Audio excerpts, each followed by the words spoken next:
propósito de lo que le comentaba ayer, de que uno de los temas en el Chica es el síndrome de Guillain-Barré, aunque la incidencia es mínima. Ya estamos coordinando las acciones, ya tenemos en carpeta activa la elaboración del protocolo para la utilización de la inmunoglobulina, que solo se utiliza en pacientes hospitalizados y con datos específicos, o sea que como en un buen dominicano, la inmunoglobulina no es a lo loco que se administra en un buen dominicano, de tal manera que el gobierno presidido por el presidente Danilo Medina está actuando en la prevención, la promoción de la salud.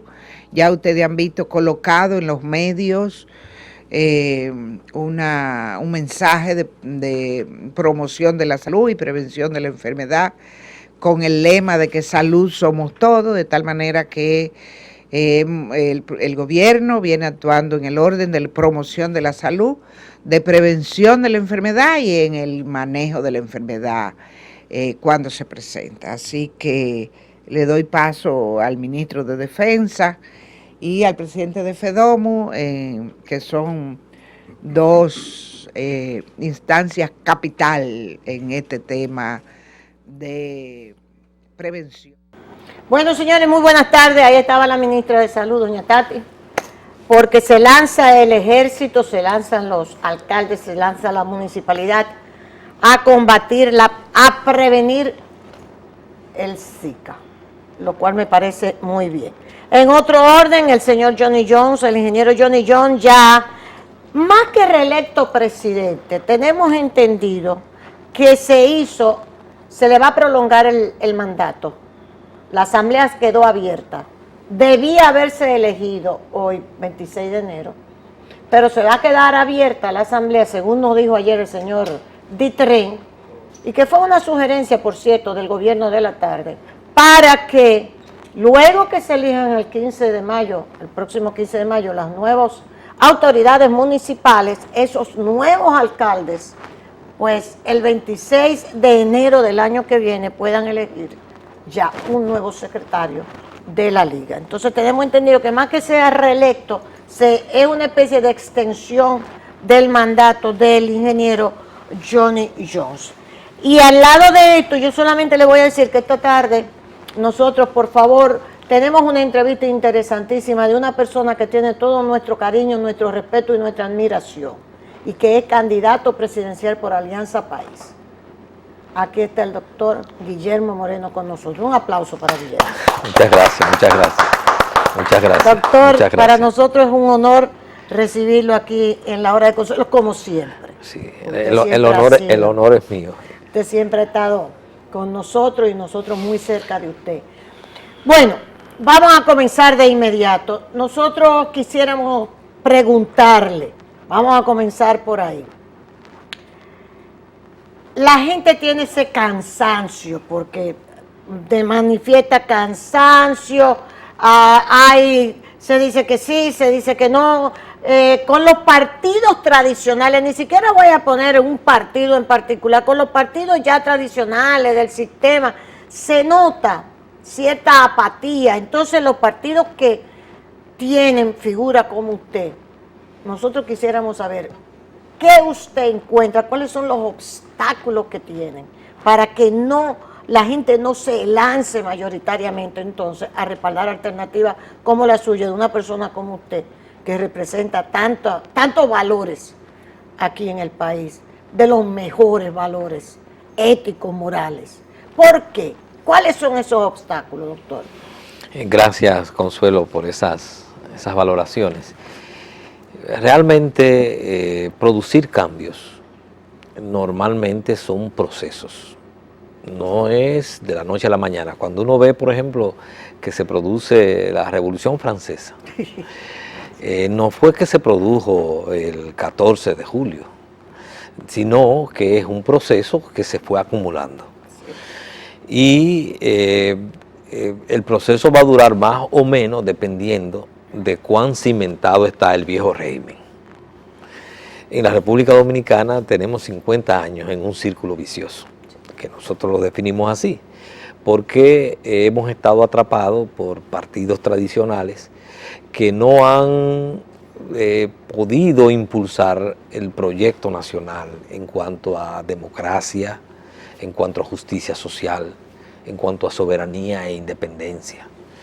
Y con la dificultad de que cada cierto tiempo la propuesta que se plantea como alternativa termina sucumbiendo y reproduciendo lo mismo que combatió. Ese fue el caso del PRD en el 78, que justificó la reelección, la vuelta del doctor Balaguer en el 86. Si el PRD hubiese hecho en sus 8 años un gobierno de ruptura con aquellos prácticas y visión que tenía el doctor Balaguer de sus 12 años y hubiese enrumbado este país por un régimen de justicia social, de fortalecimiento de la democracia, el doctor Balaguer hubiese perdido total vigencia. Y en el 86 no retornó y incluso estando ciego. Sí. Bueno, pero eso no solamente es el caso del Partido Reformista, gobierna y entonces viene el PLD. En los primeros 4 años del PLD, el pueblo se dio cuenta que había una traición y se había desvirtuado aquello por lo cual el PLD se había ganado el favor como una alternativa, porque el PLD se construyó como una alternativa al PRD y al Partido Reformista. Claro que sí. Y entonces en el año 2000 el pueblo votó por el PRD. Pero ¿qué pasó en el 2004? Retornó de nuevo el PLD, porque la gestión de Hipólito Mejía de los 4 años fue catastrófica para la población. Y entonces, en alguna forma, se produce el retorno y volvemos de nuevo y ahí digamos, a una forma de retroceso que habíamos superado ya en el 2000. En el 2000 pudimos haber abierto las ventanas de nuevo fortalecer la institucionalidad democrática y de la justicia social. Entonces, estamos pagando esa consecuencia, porque del 2004 hasta ahora, el 16, que ya son 12 años, hemos estado bajo el dominio del PLD. Es decir, que nosotros tenemos 50 años en un círculo vicioso, en el cual los que se han planteado como alternativas han ido asimilándose a ese sistema de los partidos tradicionales, en el cual no fortalecen la institucionalidad, desarrollan una estructura clientelar que arropa a una parte importante de la sociedad. En el caso del PLD eso ha llegado a extremos. El PLD no solamente ha propiciado unos niveles de corrupción en su dirección media y alta, y lo ha posicionado a todos, o como empresarios, o como ministros, desde los cuales entonces manejan grandes sumas de dinero, y lo hacen esto una parte para hacer política. Es decir, han vinculado el presupuesto nacional con el ejercicio político cotidiano, sino también que lo ha reproducido a través de eso que ellos han creado llamado el barrilito y el cofrecito. ¿Cuál es el objetivo del barrilito y el cofrecito? Es poner a cada uno de estos senadores y diputados una bolsa de dinero durante todos los meses a su disposición para que haga clientelismo. Por eso, incluso para los propios compañeros de partido no pueden competir con los que son titulares.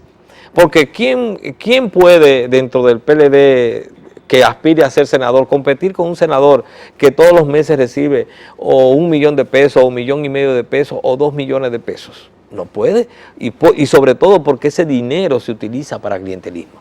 Es decir, que se ha creado una estructura de poder utilizando el patrimonio público y desde las funciones públicas.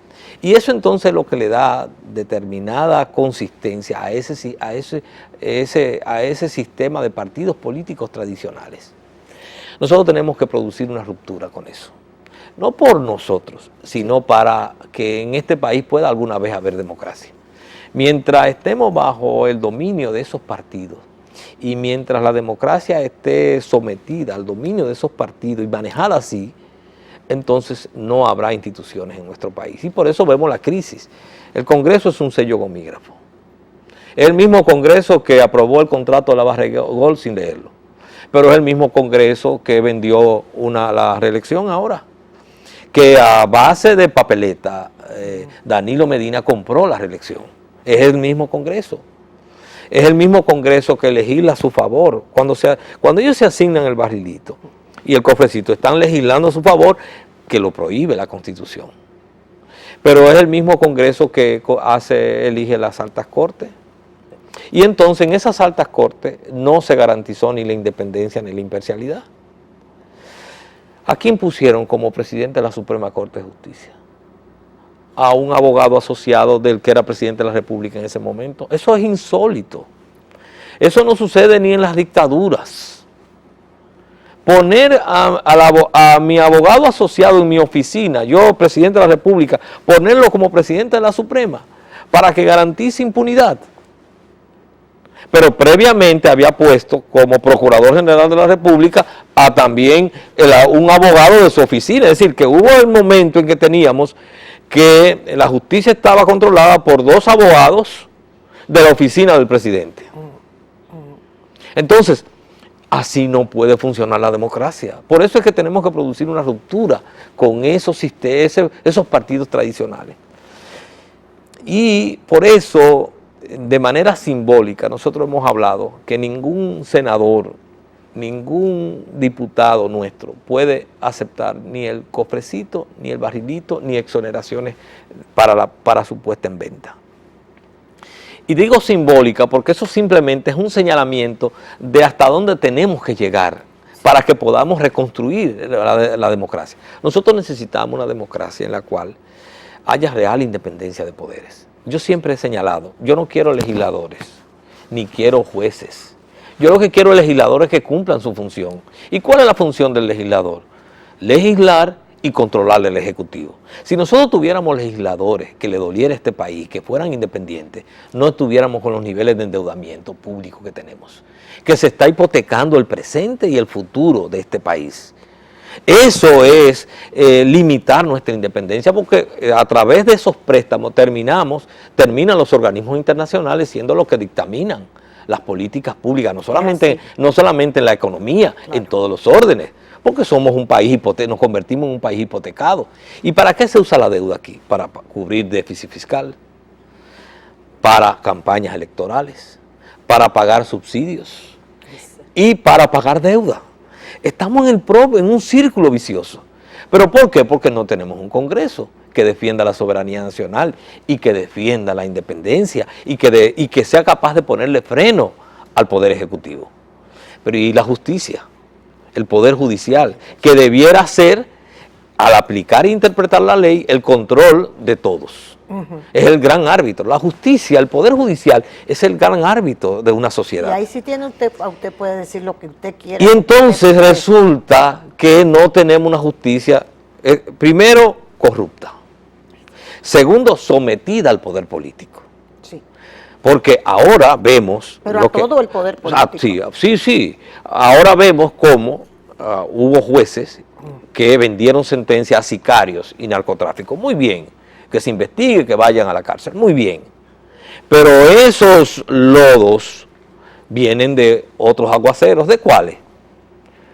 De aquel aguacero que se produjo en la Fiscalía del Distrito cuando nosotros presentamos una querella con pruebas, con cheques, donde el expresidente Leonel Fernández recibía comisiones para la Funglode, que es un cuerpo del delito, y la fiscal del distrito, por la presión que le hacía precisamente Radamés Jiménez y el entorno y ese grupo de abogados, para que la fiscal terminó diciendo que en la República Dominicana no había ley que castigaran esos actos de corrupción. Sí. Y luego el propio grupo de abogados, encabezado por Radamés Jiménez, se fueron ante el juez de la instrucción y lo presionaron. Y dio una decisión política. Y eso terminó en la Suprema dando una decisión política. También ordenando el archivo. ¿Por qué yo traigo a colación eso? Porque con un poder judicial como ese, en el cual los jueces fueron sometidos a presión, y fue desde el poder político que lo acostumbraron a que decidieran no en favor de la ley, no en función de lo que decía la ley, sino del interés político, pasar de ahí a un poder judicial que también vende sentencias, hay un paso. Sí. Porque ya ese juez abrió esa puerta. El juez que comienza aceptando para dar una decisión política, la presión del poder político, hay un paso para dar una sentencia en favor de otro sector, en este caso por corrupción. Sí. Doctor, y en ese sentido, yo entiendo perfectamente su discurso y yo creo que mucha gente está conteste con todo lo que usted está diciendo y que la gente se siente mal en ese sentido. Ahora, yo lo que quisiera, además de esos obstáculos reales de lo que es el espectro político y cómo se comporta, vamos a decir, en sentido general, los grandes partidos y cuando están en el gobierno y todo lo que usted está señalando. Pero yo quisiera saber, ¿qué nosotros podemos, qué ustedes, Alianza País, le ofrece no solamente la crítica, sino cuál es la alternativa, vamos a decir, positiva entonces, de Alianza País, tanto en el plano económico, de la justicia social que usted lo está diciendo? O sea, ¿por dónde se iría? ¿Qué le ofrecería Alianza País? También para que la gente entienda que no es solamente la crítica, sino también qué le ofrece positivamente al pueblo dominicano, para los que estamos aquí, decir, caramba, pero es que a mí me conviene que suba Alianza País, porque con la miseria que hay aquí, se habla de niveles de desarrollo altísimos, sin embargo la miseria está ahí a la vista, la inequidad está ahí a la vista, la redistribución de la riqueza, eso es penoso aquí en el país. Entonces, ¿por dónde se iría Alianza País en ese sentido? Sí, es muy importante, Consuelo, esa pregunta y esa reflexión. El gran problema de la sociedad dominicana es la desigualdad social. Sí. Y la mejor muestra de los niveles de desigualdad que llega a niveles alarmantes es que todos los años este país crece. Puede discutirse si fue un 7, si fue un 4, pero crece. Sí. Pero crece el país, ¿verdad? ¿Pero cómo? Concentrándose cada vez más la riqueza y reproduciéndose la pobreza. Sí. Un 9% de la población, un 8% de la población está en la pobreza extrema. Y más de un 45% vive en la pobreza. Entonces, eso, y cuando decimos eso, estamos hablando de 1 millón de jóvenes menores de 35 años que ni estudian ni trabajan. Estamos hablando de un país donde más de el 40% de los hogares está dirigido por madres solteras. Sí. Que son cifras que se repiten, pero que nos dan un cuadro. Sí. Entonces, el gran drama de esta sociedad, la desigualdad social. Ahora, hay que entender, Consuelo, que ese drama, frente a ese drama, un gran obstáculo es el liderazgo que tenemos dirigiendo el Estado. Por eso tenemos que desplazarlo. Porque no vale ni los estudios, ni los diagnósticos, no valen las leyes, mientras esos corruptos que administran el Estado lo sigan dirigiendo. Porque son como el rey Midas, que él lo convertía en oro, aquí todo lo convierten en corrupción. Entonces no vale que tú hagas incluso hasta buenas leyes. La del 4% es una buena ley. Sí. Es magnífico que estemos dedicando el 4% a la educación, pero ¿en qué se convierte? En solares sobrevaluados. Y es un nuevo escenario de corrupción. Por eso es que uno insiste tanto, porque el problema fundamental es la desigualdad, pero la corrupción es el obstáculo para que podamos enfrentar esos niveles de desigualdad.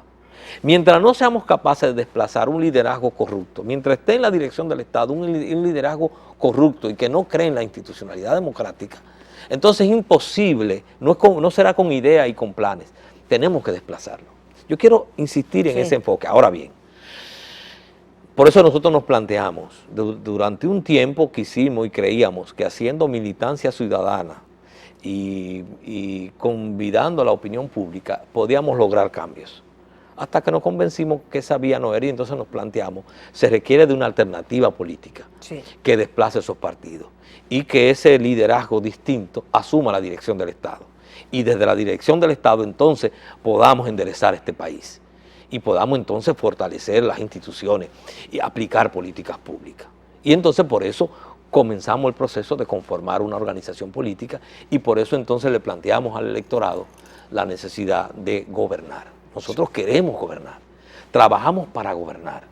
Por eso hablamos de en cada una de las comunidades, hemos ido conformando boletas para lograr una nueva representatividad democrática en los ayuntamientos y en el Congreso y en el Poder Ejecutivo, para que hombres y mujeres comprometidos con un proyecto de país y desde ahí entonces hacer las transformaciones y las reformas. Así es que vemos las cosas. Ahora bien, ¿cuáles serían esas reformas? Exacto. Nosotros creemos en un país productivo. No hay modo de enfrentar los niveles de desigualdad si no somos capaces de impulsar la producción, la generación de riqueza. Pero decimos, un país de desarrollo productivo compartido, no para que se quede en unas pocas manos, sino para que haya una distribución de la riqueza, una distribución del ingreso más equitativa, cada vez más equitativa. Incluso en nuestra última locución hablábamos que nosotros podemos ser una sociedad predominantemente de clase media, entendiendo como tal una sociedad en la cual las personas van a tener la oportunidad de una vida en dignidad. Pero para eso tenemos que impulsar un modelo de desarrollo productivo compartido. ¿Qué tenemos que hacer? Tenemos que impulsar la agropecuaria. Nosotros creemos que un eje importante del desarrollo nacional tiene que ser el impulso de la agropecuaria. ¿Por qué? Porque nuestras aguas, nuestros ríos y nuestro clima son nuestras principales riquezas. Nosotros tenemos un potencial productivo que nos permitiría no solamente garantizar nuestra soberanía alimentaria en lo fundamental, sino también convertirnos en un país agroexportador. Pero eso implica importantizar la producción agropecuaria.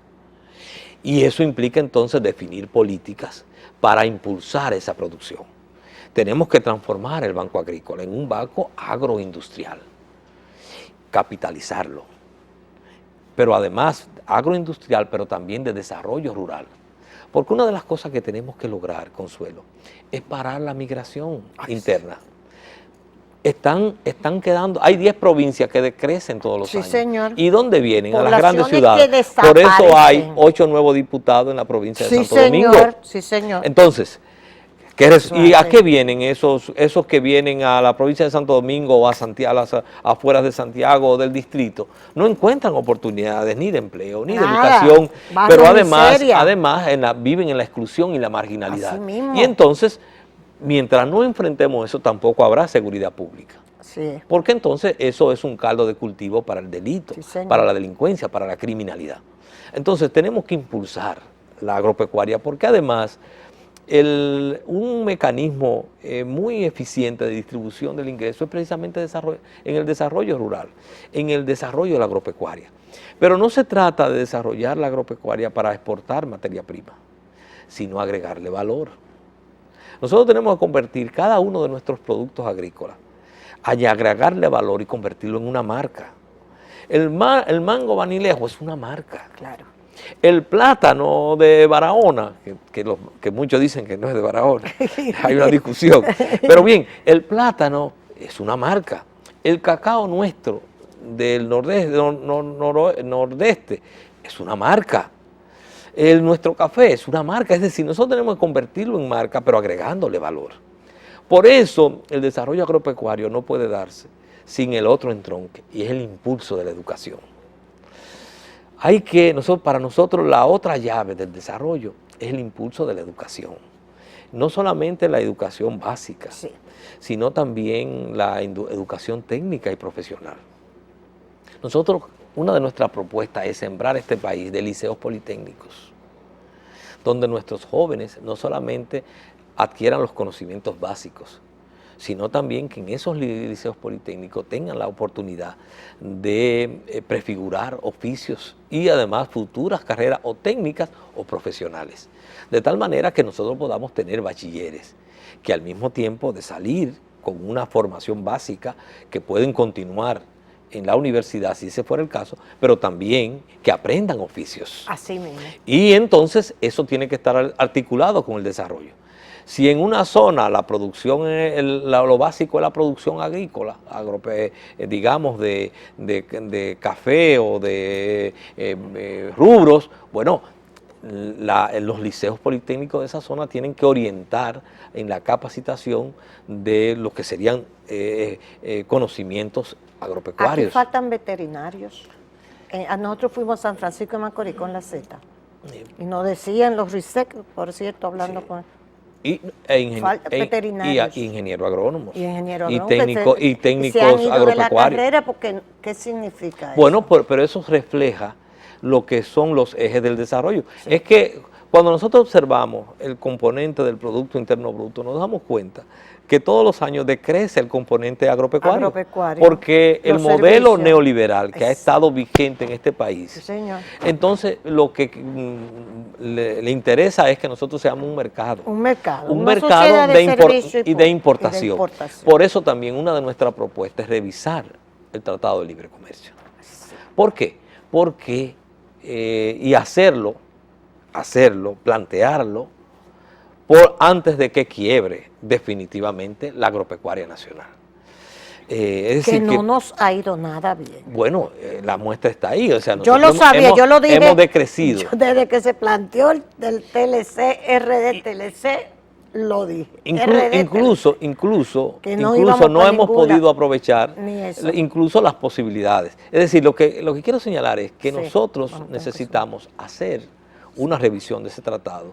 O sea, ustedes están planteando una revisión incluso del modelo Sí, claro, económico claro. que tiene que Para ser productivo. Para nosotros no hay salida a la crisis del modelo neoliberal. Exacto. Para nosotros la base del desarrollo nacional tiene que ver mucho con el impulso de un modelo de desarrollo productivo compartido y una visión del Cuando Estado. ustedes dicen compartido es inclusivo. Sí, exactamente. O sea, que no sea solamente que implique que se produce, pero tiene que haber una mejor distribución del ingreso. Aquí, por ejemplo, el salario está a los niveles del año 1990. No me diga nada. Hoy, Copardón está hablando de eso. Hoy. Entonces no puede haber, por eso es que en la República Dominicana es uno de los países del mundo en la cual la movilidad social está frisada. O sea, una clase media que no quiere desaparecer y que vive continuamente tratando de mantenerse, porque es sobre la que recae toda la carga impositiva mayor, de manera y el pago de los servicios, pague la luz, pague el agua, y entonces unos salarios frisados en el 1900. Entonces por eso es que este modelo lo que hace es reproducir la pobreza. Y reproduce entonces si reproduce la pobreza y frisa la distribución del ingreso, ¿a quién entonces acapara el crecimiento? Exacto. ¿Y cuál es el canal de ascensión? La droga, el robo, la corrupción son los canales de ascensión. Que se reproduce entonces se burlan de uno. De manera continua como métodos y formas legitimadas de ascenso social y económico. Entonces, por eso nosotros tenemos que hacer un cambio profundo en esta sociedad. Muy bien. En cada una de estas cosas que hemos tratado. Yo creo que usted nos va pintando, señores, eso es el doctor Guillermo Moreno, eso es Alianza País, con el cual compartimos muchos de los criterios que usted ha expresado.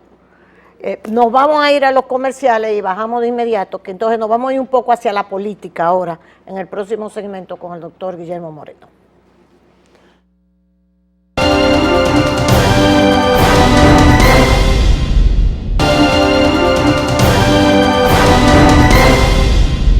Bien, señores, ahí está Listamilk del Grupo Rica, que usted sabe que es una leche que está lista, como dice Listamilk, Plaza Lama, con todo lo que tú quieras, la super tienda y martes gratis de Óptica Oviedo. Tú compras la montura, los cristales son gratis en Óptica Oviedo, un seguro, Pepín, la gente de Seguro Pepín, Capul les está dando las clases de matemáticas y el kipe Tía Badí, el verdadero kipe libanés, está en todos los coffee shops de Café Santo Domingo. Puedes procurar tu kipe Tía Badí en los coffee shops de Café Santo Domingo.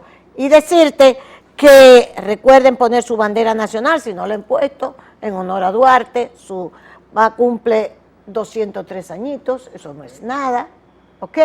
Ponga su bandera y deje la puerta porque comienza el mes de la patria. Guillermo, en un minutito, se quería especular, se especuló alianzas, posibles alianzas o no alianzas, no hay todavía ninguna decisión o sí ya hay una decisión en ese sentido. Nosotros propusimos una mesa de diálogo en función de un acuerdo programático, pero para producir un cambio en el país, pero no para ir para atrás. Eso se llama reversa. Es decir, el que busca unidad con los sectores tradicionales que están comprometidos con los graves problemas, la crisis que tenemos, entonces una alianza o una unidad de ese tipo es un retroceso y es una reversa. El cambio es para adelante, hacia adelante. Sí. El cambio es para que no haya más de lo mismo. En ese sentido, nosotros hemos estado insistiendo en la necesidad de que todos los sectores que están identificados con un cambio político para producir un cambio de rumbo, nosotros hemos estado abiertos en la mesa de diálogo y hemos conformado una alianza electoral para el cambio democrático, en la cual participa la propuesta institucional cristiana que dirige el doctor José Dunker, el movimiento Patria para Todos que dirige el doctor Fulgencio Severino, el Fuerza de la Revolución que coordina Juan Gómez, Camina RD que coordina Luis Ulloa Morel y Alianza País. Sí. Y en cada una de las comunidades se han integrado movimientos sociales y movimientos políticos municipales dentro de esa alianza electoral, pero todo sobre la base de un acuerdo programático, porque sí, aquí el tema no es solamente hacer el cambio político, sino para qué es que vamos a hacer el cambio político. Nosotros decimos es para hacer un cambio de rumbo, es para hacer las reformas, es para atacar los problemas de raíz, es para definir políticas públicas que hagan cambiar este presente que estamos viviendo. Pero no para ir para atrás, ni para quedarnos en el mismo lugar, ni Por para lo que tanto, sea algo más de lo mismo. Nosotros hemos planteado que, sin embargo, todos los sectores de oposición tienen que hacer su papel. sí, Y porque el primer nivel para derrotar la reelección, lo primero es lograr que haya una segunda vuelta, que ya está garantizada la segunda vuelta. Ese es el primer nivel. Y entonces que en esa primera vuelta se expresen las simpatías de acuerdo a la decisión de la gente, de la población, de la ciudadanía. Y entonces en la segunda vuelta que decide el pueblo. muy bien. Bueno, señores, hemos tenido al doctor Guillermo Moreno, Alianza País, candidato presidencial por Alianza País. Muchísimas gracias, doctor, por venir aquí. Yo sé que muchos de ustedes están, sinceramente, vamos a decir, conteste con los planteamientos que hace el doctor Guillermo Moreno, porque la verdad que hay muchos aspectos de la vida nacional que sencillamente no pueden seguir así. Muchas gracias, doctor, y un aplauso. Muchas gracias. Nos vamos.